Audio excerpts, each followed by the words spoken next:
Hello everyone, maths मंत्रा में आपका स्वागत है। आज हम standard 6 chapter number 7 fraction page number 72 से स्टार्ट कर रहे हैं। पेज नंबर 72 पे है state whether the following statement are true और फॉल्स। ट्रू और फॉल्स से रिलेटेड क्वेश्चन है। Mix fraction 6 2/3 can be written as 20/3। अब ये देखिए कि इसको अगर सिंपलेस्ट फॉर्म में कन्वर्ट करते हैं, क्या ये आंसर आता है या नहीं। इसको हम कन्वर्ट करते हैं, इसको मल्टीप्लाई करते हैं और इसको प्लस करते हैं। तो 3 6 18 और प्लस 20/3, तो ये आंसर इज राइट। नेक्स्ट है the next equivalent fraction. Equivalent fraction बताना है 1/2 2/4 3/6 4/8। यहाँ पर ऊपर 1 का टेबल है और नीचे 2 का टेबल है। तो 1 का टेबल है मीन्स 5 आएगा नेक्स्ट नंबर, और नीचे आएगा 2 2 जा 4 2 3 जा 6 2 4 जा 8 2 5 जा 10 आना चाहिए। जबकि यहाँ पर क्या लिखा हुआ है 5/15, इसका मतलब ये रॉन्ग हो गया। ठीक है, इक्विलेंट फ्रैक्शन इसको बोलते हैं कि आपको जो ऊपर दिया गया है उसी का टेबल लिखना है और नीचे जो डिनोमिनेटर में दिया गया है उसका टेबल लिखना है। अगर हम इसको रिड्यूस करें तो सबका आंसर 1/2 आएगा। 17/51 इन the simplest form of is 1/3। अब ये सिंपलेस्ट फॉर्म में कन्वर्ट करना है। 17 के टेबल में 51 3 नंबर पर आता है। 17 3 जा 51 मीन्स 1/3। यहाँ पर भी 1/3, इसका मतलब ये आंसर राइट है, ट्रू। टिक कर लो या फिर टी और या एफ भी लिख सकते हो। ठीक है, टी और एफ ही लिखना है क्योंकि यहाँ पे ट्रू फॉल्स लिखा है ना। तो यहाँ पे लिखेंगे टी और यहाँ पर आ जाएगा आपका एफ, ये टी हो गया। 4/5 इज स्मॉलर देन 7/9। अब ये बताना है कि इससे स्मॉलर है या नहीं। इस केस में आप कैसे बताएंगे? इस केस में या तो डिवाइड कर ले या फिर एलसीएम और एचसीएफ लेकर या कंपैरिजन करके हम बता सकते हैं। 4/5 और 7/9 बताना है कि कौन स्मॉलर है। तो हम इस केस में क्या करते हैं कि इनको कंपेयर कर लेते हैं। इसमें हम 9 से मल्टीप्लाई कर दें, ऊपर भी 9 से, यहाँ पर हम 5 से कर दें और यहाँ पर भी 5 से कर दें, क्योंकि डिनोमिनेटर सेम हो जाएगा। 45 हो गया, ये हो गया 35, ये 45। अब इस केस में देखिए आपके सामने क्या आ रहा है, ये 36 45 है, ये 35 45। तो वो स्मॉलर बोल रहा है, तो ये स्मॉलर नहीं है, ये ग्रेटर है। इसका मतलब ये स्टेटमेंट कैसा हो गया, फॉल्स हो गया। 36 बड़ा होता है 35 से, तो स्मॉलर नहीं आएगा, ग्रेटर आना चाहिए था यहाँ पर, तो इसलिए ये रॉन्ग हो गया। नेक्स्ट है the ribbons of length 20/40 centimetre and 13/26 centimetre are equal. जो लेंथ है रिबन की वो बोल रहा है कि इक्वल है, इक्वल बता रहा है। तो इसमें हम देख लेते हैं 20/40 है एंड 13/26 है। देखिए मैंने क्वेश्चन लिख लिया है।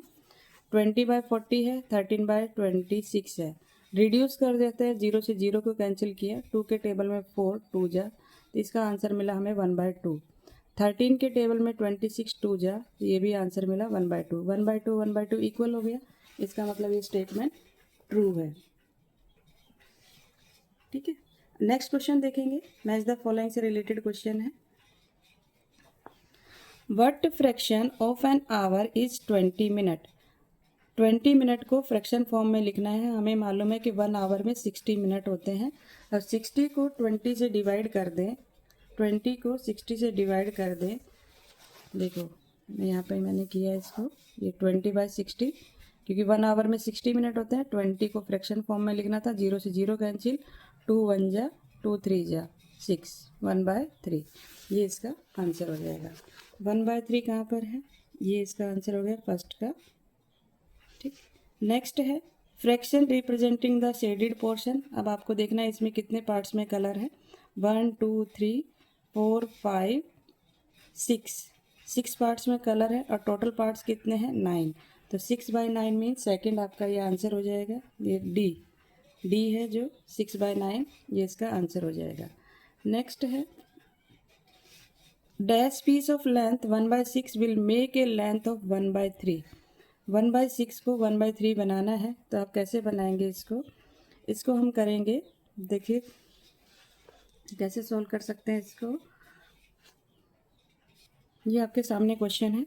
1/6 को 1/3 बनाना था, आपको लिखना है 1/3 ऊपर 1/6 नीचे लिखना है।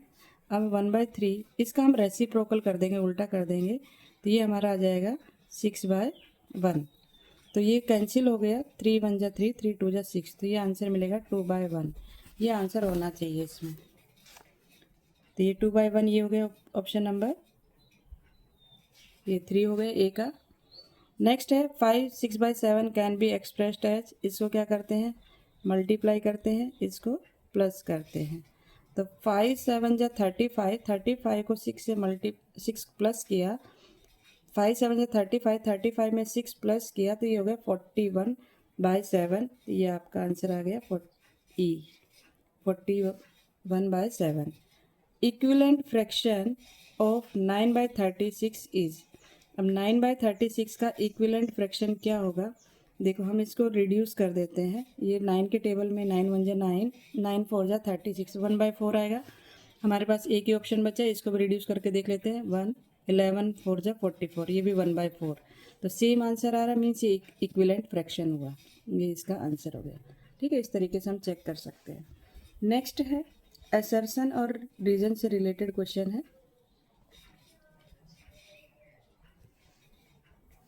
क्वेश्चन है study assertion A reason are statement given below the and choose the correct alternative.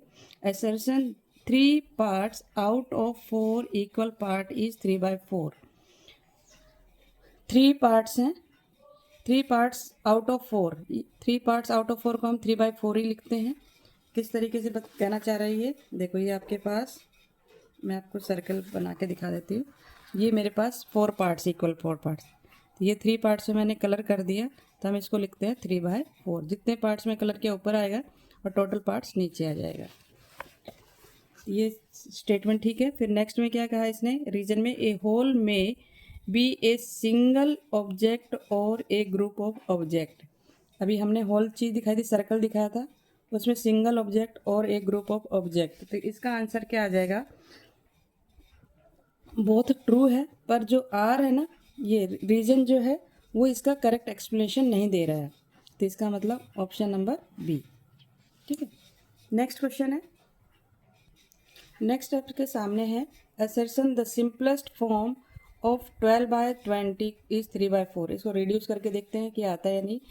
2 या 4 से करते हैं, 4 3 जा 12, 4 5 जा 20, तो 3/5 है। ठीक है, a fraction is said to be in the simplest और lowest form if it's numerator and denominator have no common factor except 1। ये स्टेटमेंट हमारा राइट है, क्योंकि 1 को छोड़कर कोई भी कॉमन फैक्टर होना नहीं चाहिए। अगर हम इसको सिंपलेस्ट फॉर्म में बनाते हैं या लोवेस्ट फॉर्म में बनाते हैं, 3 और 5 के अगर हम फैक्टर निकालेंगे, 3 1 और 3 के टेबल में आएगा, 5 1 और 5 के टेबल में आएगा, तो कॉमन क्या आ रहा है 1। तो इस तरीके से ये स्टेटमेंट ठीक है। तो इसका आंसर हो जाएगा आपका both A R true, R is correct explanation of A. ये सही है। ठीक है, इसने पूरी तरह से इसकी करेक्ट एक्सप्लेनेशन दी है कि कॉमन फैक्टर क्या होना चाहिए, 1 को छोड़कर और नहीं होना चाहिए। नेक्स्ट क्वेश्चन है असर्शन और रीजन से रिलेटेड है ये भी। The equivalent fraction 20/36 with denominator 9 is 5/9। इसको रिड्यूस करने से हमें पता चलेगा, 4 के टेबल में 4 5 जा और 4 9 जा 36 होता है, 5/9 है, और डिनोमिनेटर में हमारे पास 9 है। इक्विवेलेंट फ्रैक्शन आर 2 और more fraction that are all equal. इस स्टेटमेंट में क्या कहा गया है, इक्विवेलेंट फ्रैक्शन आर 2 और more fraction that are all equal. देखो ये क्या कहना चाह रहा है इस क्वेश्चन में, इससे समझ में आ जाएगा आपको कि देखो इसमें इक्विवेलेंट फ्रैक्शन लिए गए हैं, सारे इक्विवेलेंट फ्रैक्शन है। अगर हम इसको रिड्यूस करते हैं तो 1/2 1/2 1/2, क्योंकि 4 के टेबल में 8 आता है, 3 के टेबल में 6 आता है, 2 के टेबल में 4 आता है, 5 के टेबल में 10 आता है। अगर इनको रिड्यूस करें तो 1/2 आ रहा है। जितने भी हमने इक्विवेलेंट फ्रैक्शन लिए सबका आंसर क्या आ रहा है, सेम आ रहा है। तो इसका मतलब ये स्टेटमेंट कैसा है, ट्रू है, दोनों ट्रू है। और जो ए है उसका करेक्ट एक्सप्लेनेशन दे रहा है ये, तो ये फर्स्ट वाला जो स्टेटमेंट है वो इसका ऑप्शन हो जाएगा। Both A R true, R is the correct explanation of A. Hopefully clear हुए होंगे। आज के लिए इतना ही। नेक्स्ट क्वेश्चन हम नेक्स्ट वीडियो में देखेंगे। अगर आपको वीडियो अच्छी लगी हो तो लाइक शेयर एंड सब्सक्राइब करना ना भूलें। Thank you.